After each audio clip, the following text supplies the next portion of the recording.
శరణం. ఇప్పుడు మేము ధర్మస్థలం వచ్చినాం. మేము గోకర్ణ, మురుడేశ్వర్ అవి చూసుకొని దర్శనం చేసుకొని ఇప్పుడు మేము ధర్మస్థలం వచ్చినాం.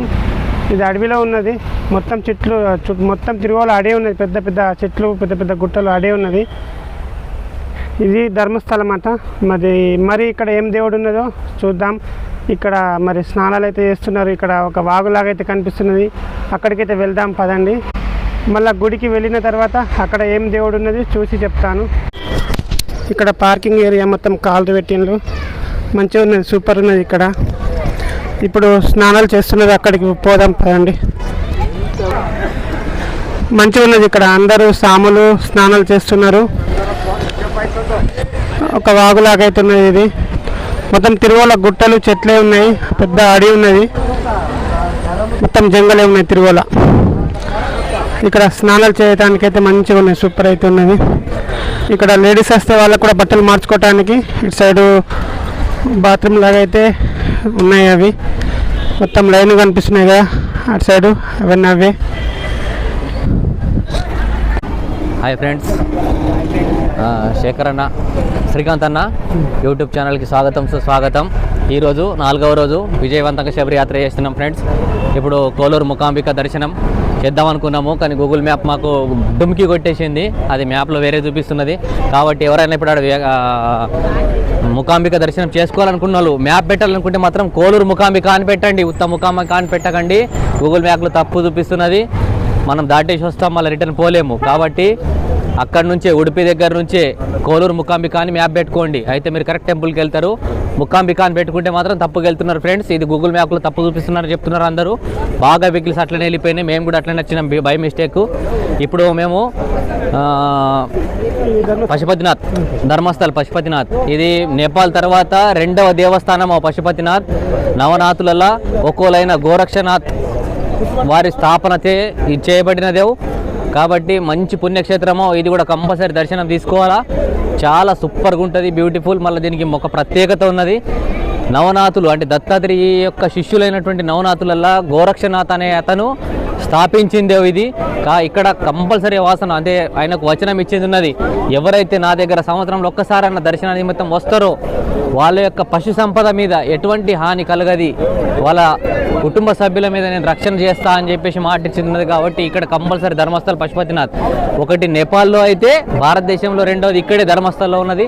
కంపల్సరీ దర్శనం చేసుకోండి. అది లోపల ఎట్లుంటుంది అనేది శ్రీకాంత్ అన్న మీకు లైవ్లో చూపిస్తూనే ఉంటాడు ఫ్రెండ్స్. సూపర్గా దర్శనం ఉంటుంది. మొత్తం శబరి దర్శనం అయిన వరకు మీకు చూపిస్తూనే ఉంటాడు శ్రీకాంత్ అన్న. మాకైతే ఇట్లా జబర్దస్త్ ఫీలింగ్ ఉన్నది. జబర్దస్త్ వస్తున్నాయి అన్ని వీడియోలు. ట్రావెల్స్ బడి పేరు మీద శ్రీకాంత్ అన్న పెట్టిన అన్ని వీడియోలు చూడండి, సూపర్గా ఉన్నాయి. మంచి మనకి ఇస్తున్నారు. ఇక్కడ ఏనుగు ఉన్నది. ఏనుగు దగ్గర అందరు ఫోటోలు అయితే సెల్ఫీలు దిగుతున్నారు. స్వామి ఏనుగు దగ్గర ఫోటో దిగు. వీడియో నడుస్తుంది, ఫోటో ఏమవసరం. ఇంత పెద్ద వీడియోలు రాగా ఫోటో వీడియోనే కనబడతాయి, ఫోటో ఏంటికి. ఇక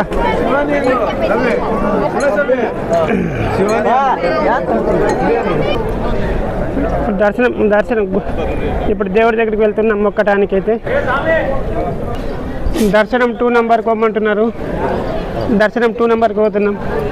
అది ఇప్పుడు పోయింది ఏ నెంబరు? ఫస్ట్ నెంబర్ ఫుల్ అయిపోయిందట. మరి టైం మస్తు పబ్లిక్ ఉంటారు. మరి ఇక్కడ పెద్దగా ఉన్నది క్షేత్రము. 2 నెంబర్ ఇదే. 2 నెంబర్కి ఇక్కడ నుంచే పోవాలా.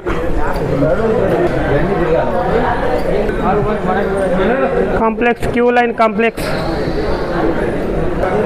లైన్ మస్తు పెద్దగా ఉన్నది. ఇది క్యూ లైన్ మస్తు పెద్దగా ఉన్నది. క్యూ లైన్ అయితే జాలీలు దుంకకుండా పెట్టేసింది అక్కడ ఇక్కడ.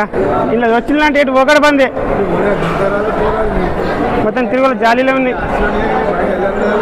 రాదు పోరాదు.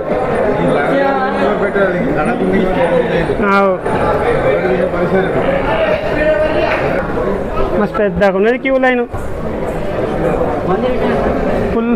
ఫుల్ మంది ఉంటే ఇలా దర్శనం చేసుకునేందుకు ఎంత టైం పడుతుంది? చెప్పులు వేసుకొని ఇలా పంజెస్టోళ్ళు నడుస్తారు, వేరే నడలు.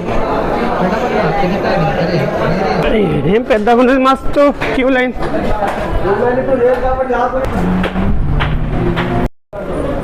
ఇది గుడి లోపల ఇంకా లోపల అయితే కాదు, ఇది గుడి అంటే కొంచెం బయట, గుడి వెనుక సైడ్ ఇదంతా. లోపల కెమెరా తీయకూడదు, వీడియో తీయకూడదు కదా, బయట చూపిస్తున్నా మీకు, బయట చూపిస్తున్నా.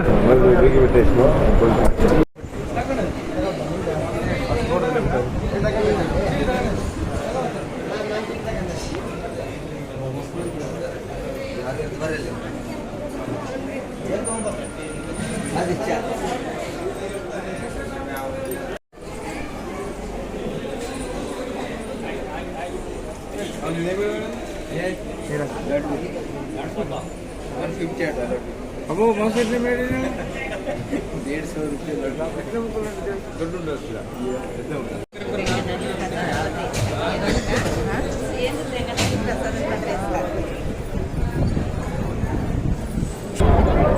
మేమైతే దర్శనం చేసుకొని బయటకు వచ్చినాం.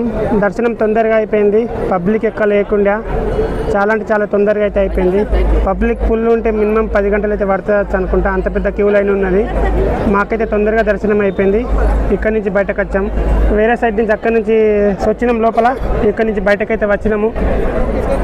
మేము శబరి వెళ్ళే వరకు మేము ఎక్కడెక్కడ తిరుగుతున్నాము అన్ని వీడియోలు అయితే నేను యూట్యూబ్లో పెడతాను. ఎవరైనా నా ఛానల్ సబ్స్క్రైబ్ చేసుకోకుంటే ఇప్పుడే చేసుకోండి. నేను పెట్టిన అన్ని వీడియోలు అయితే చూడండి. లాస్ట్కి అయితే శబరి అయ్యప్ప టెంపుల్ అయితే ఉంటుంది, అది లాస్ట్ వీడియో. లాస్ట్ వరకు అయితే చూడండి. ట్రిప్ మొత్తం అయ్యప్ప శబరి మళ్ళీ అయితే వెళ్తున్నాం మేము. నేను మరొక యాత్ర వీడియోతో వస్తాను, అంటే మళ్ళొక టెంపుల్కి అయితే వెళ్తాం కదా, ఆ వీడియోతో మీ ముందుకైతే వస్తాను. అంతవరకు నా వీడియో చూసి నచ్చితే లైక్ కొట్టండి, కామెంట్ కూడా చేయండి. సామయ్య శరణమయ్యప్ప అని కామెంట్ చేయండి, ఎందుకంటే శబరి యాత్ర కదా, సామయ్య శరణమయ్యప్ప అని కామెంట్ చేయండి అందరూ. బాయ్ బాయ్, మరొక వీడియోతో వస్తాను మీ ముందుకు. ఇక్కడ పెద్ద పెద్ద రథంలు అయితే ఉన్నాయి, దీని చరిత్ర నాకు తెలియదు, కానీ మీకైతే చూపిస్తున్నా. పెద్ద రథంలు ఉన్నాయి, 1, 2, 3, 4, 5 రథంలు అయితే ఉన్నాయి ఇక్కడ.